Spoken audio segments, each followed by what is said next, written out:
Сіз темекіні тастағыңыз келе ме? Егер фильмді көріп отырсаңыз, темекі тастағыңыз келгені. Темекіні тастау ма? Бұл менің өмірлік арманым. Ал егер де жарайды шындап ниет қылған болсаңыз, онда дәл қазір тастаңыз десемші. Бірден-бе? Ой, тек қазір емес. Мен дайын емеспін.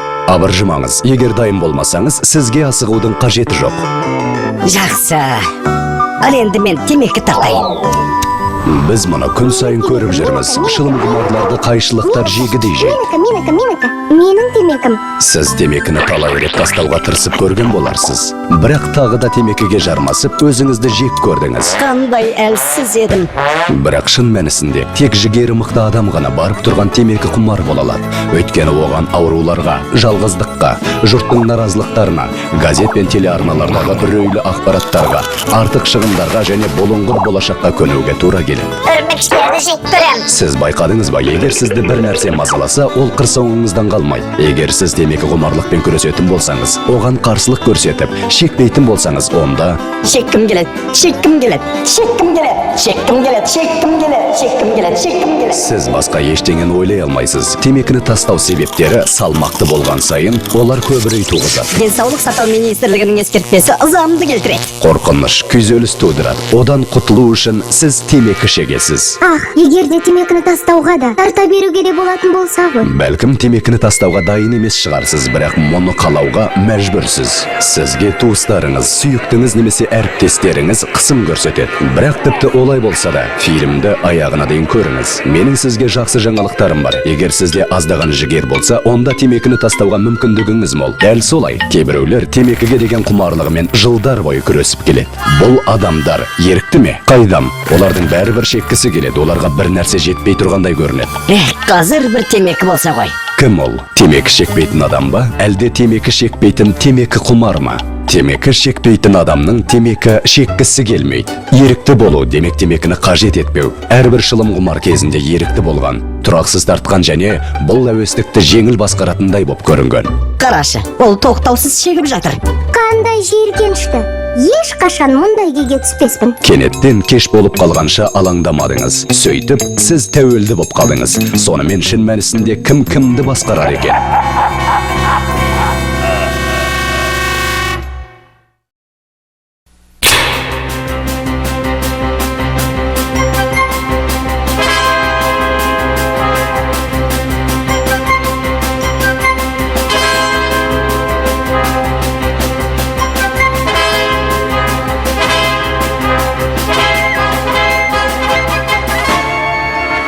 Никотиндік тәуелділік қара ниетті сиқырдың әсеріне ұқсайды. Сіз барлығы өзіме байланысты деп санайсыз. Тастауға әрекет етіп көрмейінше, Көмектесіңдер! сіз темекісіз өмір сүру мүмкін емес деп ойлай бастайсыз. Ал шындығында сіз мына шыбын секілді қақпанға түсіп қалдыңыз.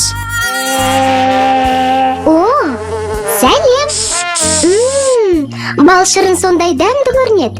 Төменге түсу керек пе? Оқасы жоқ. Мен әрқашан сыртқа шыға алам. Ням. Артық алып қойған сияқтымын. Кері қарай шыға алар емеспін.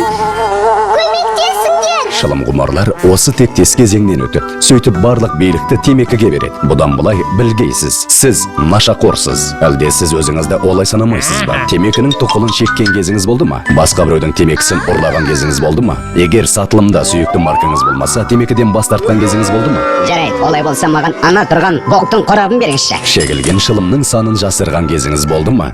Мама, мен сирек шегем. Шекпеймін деген уәдені бұзған кездеріңіз болды ма? Мен айттым ғой, ертең, бүгін емес. Егер темекіңіз таусылып қалса, соны іздеп қанша жерге бара аласыз? Ауа райының нашарлығы бөгет бола ала ма? Сонымен, сіз темекі үшін ұрлайсыз, алдайсыз, өзіңізге өзіңіз алаяқтық жасайсыз ғой. Сіз нағыз никотиндік нашақорсыз. Сізді никотинді қобыжық билейді.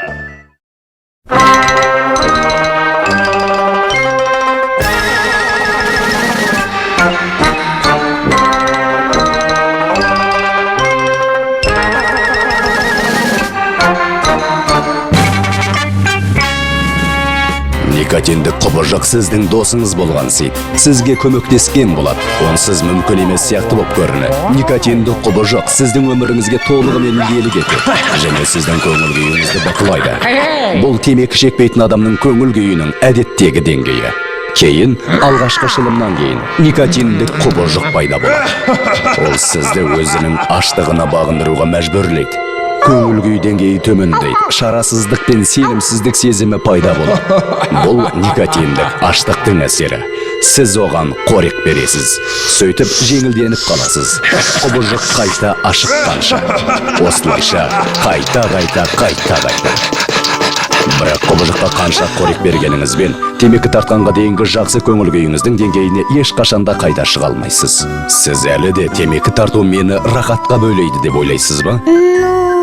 Жарайды, дәл қазір шылым тұтатыңыз және 6 рет ішіңізге тартыңыз. Жаным мен. Не сездіңіз? Алғашында бір жеңілдікті, ал кейін... Келесісін тұтатыңыз, бәрін көріңіз. Рахмет, тартқым келмейді, мен шегіп болдым. Неге? Темекі шегу сізді рахатқа бөлейді емес пе? Өйткені бұл рахат емес. Қаныңызда никотиннің деңгейі артты. Содан әзірге темекі шеккіңіз келмей қалды. Өзіңізге көмек керек екенін мойындаңыз. Көмек келеді.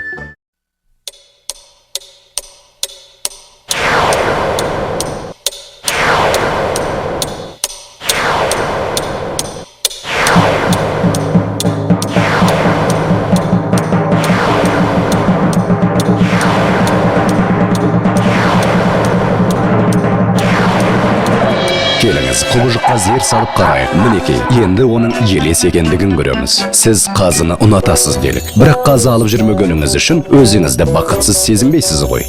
Астан кейін темекі ерекше дәмді боп көрінеді емес пе? Жоқ, дәл мынаны беріңіз. Бір тектес темекі дәмінің бір-бірінен өзгеше болатындығы сізге таңсық емес пе? Темекі шын мәнісінде дәмдік сезімдерді мұқалтады. Егер темекіні тастасам, онда тамақты көп жеп семіріп кетем. Бұдан оңай құтылуға болады. Ең бастысы, бір әуестікті басқа әуестікке ауыстырмау керек. Сіз бірден ағана ғұрлым жігерлі, белсенді болады сөзсіз. Күшіңізді жұмсайтын нәрсе табылады.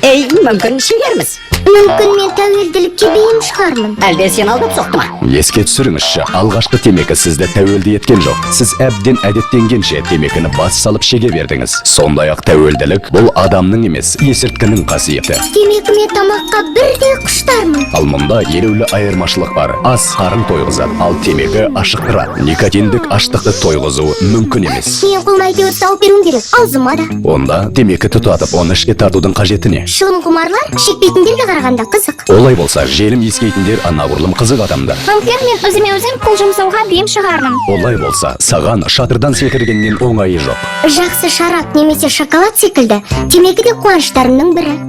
Онда балаларыңыз темекі шеге бастаса қолдайтын болдыңыз ғой. Әрине жоқ. Егер темекі шегу мәселе емес қуаныш болса, онда балаларыңыздан аяп не керек? Маған шегудің өзі ұнайды. Олай болса, никотинсіз темекіні қолданып көріңіз. Ертең автобустың астына түсіп қалсам ше? Бірақ оның астына өзіңізді тастамайтын шығарсыз. Мен сондай жалғызбын, темекіден басқа ешкімім жоқ. Көрдіңіз бе? Миыңыз қалай ашыған? Бұл түкке тұрмайтын дәлелдер. Темекі шегудің шынайы рахаттары бұл ауыздағы жағымсыз иіс, сасық дем, бет-әлпеттің бозаруы, бітпейтін жөтел, сарғайған тістер, артық шығындар, ұялу және ұяттан азап шегу, шаршау, құлдық, денсаулықтың нашарлауы. Өкінетін не бар?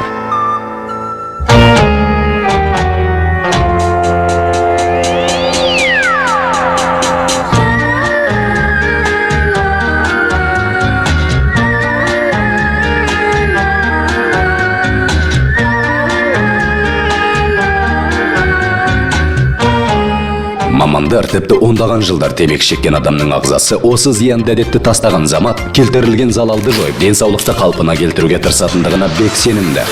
Соңғы темекіні өшіргеннен кейін 20 минут ішінде тамырдың соғуы баяулап, бір қалыпты бола түседі. Қан тамырының тарылуы нормаға келеді. 8 сағат ішінде қанды оттегінің деңгейі артады және тұншықтырғыш газ жойылады. 24 сағат ішінде инфаркт болу қаупі едәуір азаяды. 48 сағат ішінде дәм және иіс сезу рецепторлары ойдағыдай жұмыс істей бастайды. 2 аптадан 3 айға дейінгі мерзім ішінде қан айналым жүйесі мен дененің жалпы жай-күйі жақсарады. 1 айдан 9 айға дейінгі мерзім ішінде тыныс алу жүйесі жақсарады. 1 жылдан кейін жүректің ишемиялық дертке душар болу қаупі 2 есеге дейін азаяды. 5 жылдан кейін өкпе, ауыз қуысы, көмей, өңіш жарасы дертіне душар болу қаупі 2 есеге дейін азаяды. инсульт жарасы дертіне душар болу қаупі едәуір сейіледі. 10 жылдан кейін жүректің ишемиялық дертіне душар болу қаупі темекі тартпағандардыкімен бірдей болады. 15 жылдан кейін өкпе жарасы дертіне душар болу қаупі темекі тартпағандардыкімен бірдей болады. Қысқасын айтқанда, сізде салауатты энергия пайда болады. Сіз жақсы ұйықтайтын боласыз. Сіз кинотеатрда немесе ұшақта мазасызданбайтын боласыз. Өйткені онда темекі шегуге болмайды. Сізден хош иіс аңқитын болады. Сізде артық ақшалар пайда болады. Сіз ерікті болады сөзсіз.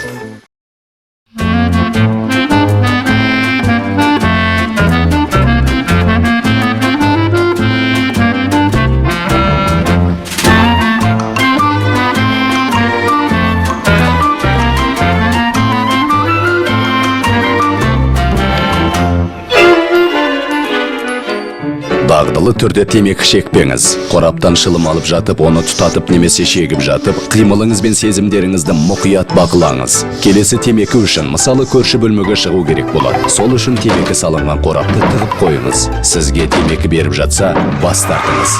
Әрбір шылымды шегудің жағдайы мен себебін жазуға тырысыңыз. Темекі шегіп жатқан сәттегі көңіл күйіңізді сипаттаңыз. Темекі шегу сізге қандай жағдайда қуаныш сыйламайтындығын анықтаңыз. Түтінді ішіңізге тартпай шегуге тырысыңыз, немесе жартысын әлде 3-тен 2-сін шегіңіз. Келесі шылымды шекпес бұрын 3 рет терең дем алыңыз. Темекіге деген ықыласыңыз азаяды, немесе толық жойылуы мүмкін. Қолыңыз бос емес кезде, мысалы, қаламсап ұстап тұрғанда шекпеңіз. Қоғамдық орындарда, егер онда кем дегенде бір адам темекі шекпейтін болса, шекпеңіз. Қоғамдық орындарда темекі шегуге тыйым салатын жаңа заңның шыққанын ұмытпаңыз. Үйде тек бір жерде темекі шегіңіз. Әркез темекі шегіп болған соң тісіңізді тазалаңыз. Күл салғышты ешқашанда босатпаңыз, немесе әркез темекі шегіп болған соң оны тазалап, көзден таса ұстаңыз. Өз ортаңызда темекі шегудің барлық атрибуттарынан сіріңке, оттық, күл салғыш және тағы басқаларынан арылыңыз. Темекі шекпейтін адамдардан қолдау іздеңіз. Солардың арасында көбірек болуға тырысыңыз. Балалардың көзінше темекі шекпеңіз. Туыстарыңыздың жанында көбірек болыңыз. Темекіге қанша ақша жұмсайтындығыңызды жазыңыз және басқа шығындармен салыстырыңыз. Өзіңізге табысқа жетуге кепілдік беріңіз.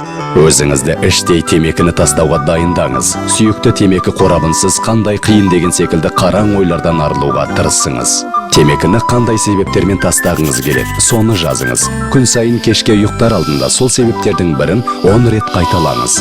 Денсаулығыңызға байланысты нақты сылтау табыңыз және кімдер үшін темекіні тастағыңыз келеді, солар үшін өзіңізге міндеттеме алыңыз.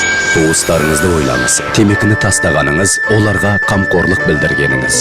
Темекіден бас тартатын күніңізді анықтаңыз. Бұл қандай да бір ерекше күн болуы мүмкін. Мысалы, туған күн, қандай да бір мерейтой, каникул, отбасына қатысты маңызды бір күн. Бұл күн айрықша күнге айналсын. Шынайы тұрғыда дайындала бастаңыз. Тұрақты дене еңбегімен айналсыңыз. Дене шынықтыру, спорт, серуен. Шаршамау үшін су мен шырындарды көбірек ішіңіз. Дем алуды ұмытпаңыз.